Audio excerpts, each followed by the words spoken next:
Inside the MGM Grand here in beautiful Las Vegas, Nevada. This is boxing. This is Top Rank, presented by Hall of Fame boxing promoter Mr. Bob Arum and brought to you by Geico. This bout is scheduled for 12 rounds for the WBO Welterweight Championship of the World. And now to the millions watching on ESPN and around the world, this is boxing.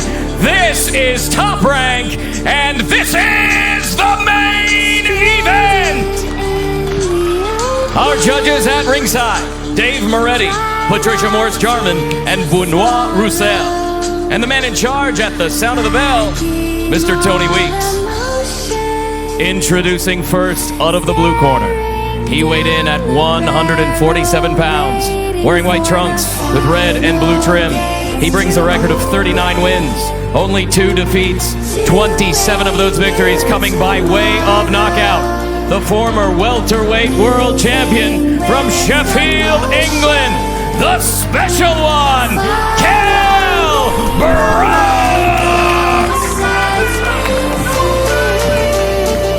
Introducing out of the red corner. He weighed in at 146.4 pounds. Wearing black trunks with gold trim. He brings a perfect record, 36 wins, no defeats, 27 victories coming by way of knockout. The former lightweight world champion, the former undisputed junior welterweight world champion, the reigning, defending WBO welterweight world champion, the pound for pound king, from Omaha, Nebraska, Terrence Bud Crawford!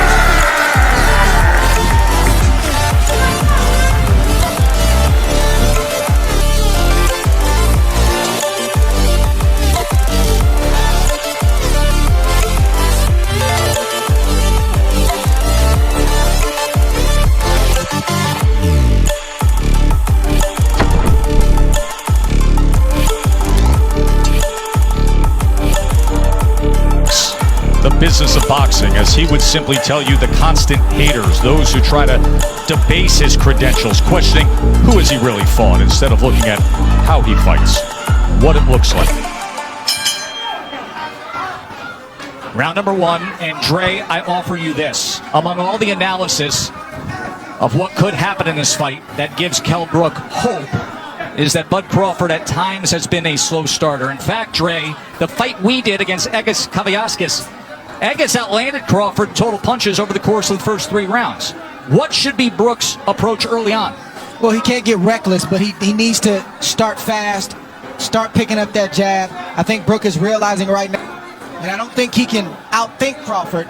He's got to start to let those hands go as he comes behind that left hand. See, Brook thing is timing. That's his thing. He wants to time Crawford on the way in. You know, Brook also has a great jab, a sharp jab, a strong jab. And you can see Terrence Crawford trying to figure out how he can land his jab without getting hit.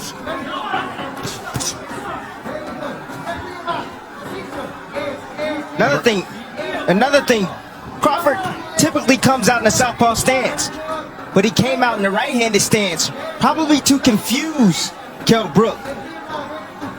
He has power in either hand, Crawford. He has finished guys, whether it is orthodox or southpaw. but in recent years, we have seen plenty of Crawford, mostly in the southpaw stance, and wildly effective in doing so. Here he comes out as a righty. And there is that jab from Kell Brook as he goes to the body against the champ. Brook jabbing extremely well right now. Not just to the head, but as you just saw, also to the body. There he throws the right hand behind it. Brook has a brilliant 1-2. It's automatic. It's his favorite combination, but his jab right now is landing. He just scored with it accurately upstairs against Crawford. Round number 2 of our welterweight championship fight. Tim Bradley, in that first round, Kell Brook threw 17 jabs, effectively landed 6 of them. Look, timing is what Kell Brook is special at. You know, he has a 69-inch reach. You have to understand that. He has the shorter arms in this matchup, but he knows when to throw his jab and at the right time, at the right distance, and at the right speed. Funny to say that he doesn't have the reach. I mean, just look at the size advantage. Look at the size across the shoulders, across the back. Look at the muscles popping in the upper body of Kell Brook and the base he has as well, that foundation with the legs. And see, what I noticed is that Kell Brook is taking a page out of Egis Kalayaskis. He's being patient. He's waiting. He's looking to counter Crawford. He's trying to get Crawford to commit so he can make him pay. Jab is giving Crawford a lot of problems right now. You see him thinking, and Brook is doing the right thing. He's jabbing. That's the most important thing he can do right now because it sort of keeps him out of danger. It helps him to kind of create his range and where he wants to let his shots go, and it's also got Crawford thinking.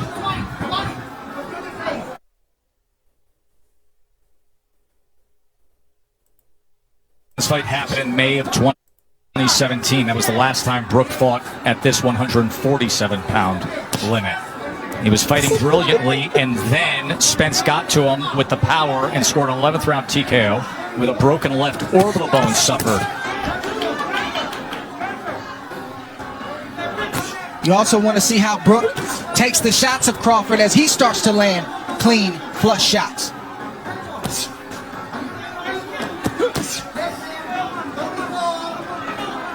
Right now, it's a battle of patience.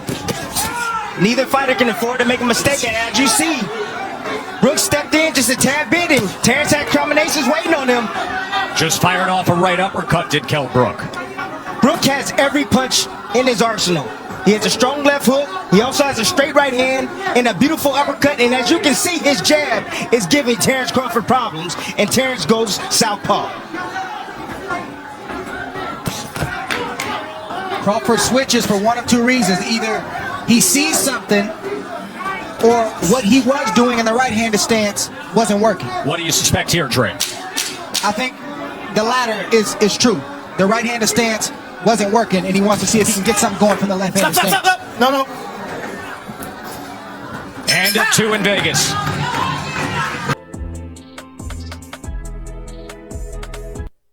According to CompuBox, Bud Crawford opponents land just 21% of their total punches.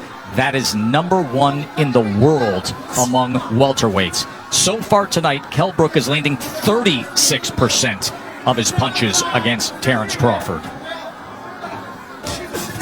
So don't think that Kell Brook is worried about Terrence Crawford going southpaw. He's not worried about that at all because he's used to that. He comes from the English gym. He's used to seeing switch hitters in his gym, guys that switch from orthodox to southpaw. It's nothing to him.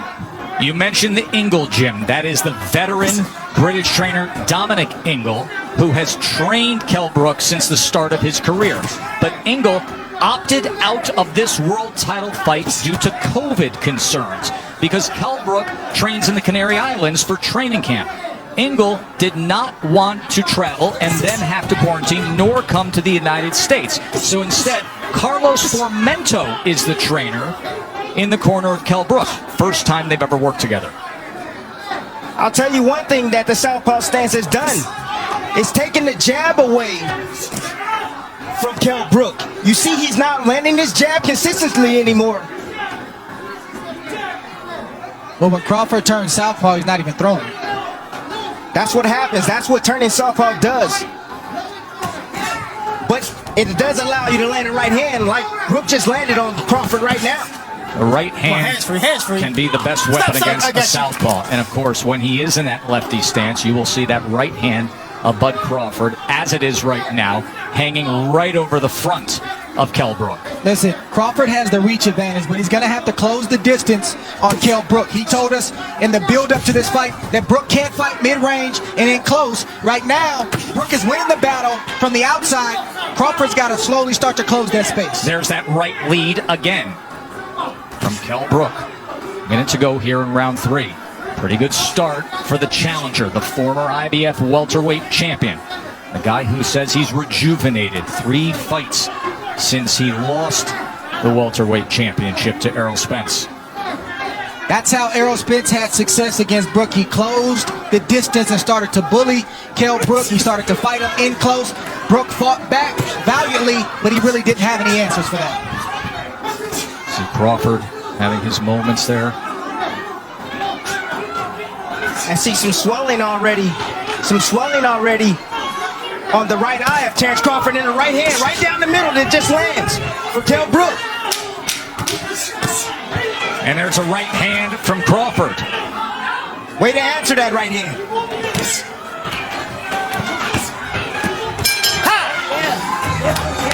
End of 3. Go at him and beat him up. Thank you very much, champ. Look forward to seeing you December. Joe. One of the youngest rising stars in the sport, Shakur Stevenson, saying he expects his good friend Terrence Bud Crawford to pick up the pace here. CompuBox has Kell Brook 24 of 99 punches, Crawford 25 of 93.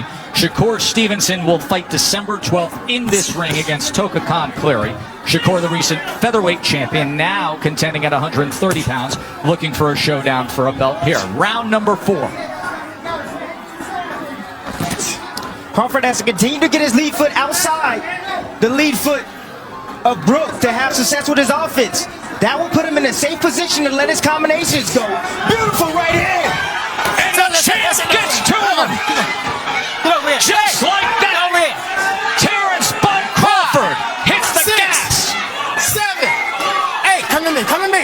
You all right? Give you a chance. One of the best closers in the game. 27 knockouts in his career. Do we have 28 right here? This fight is over. Thundering in. Look at Crawford.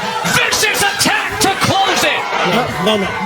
And he stares him down. Okay.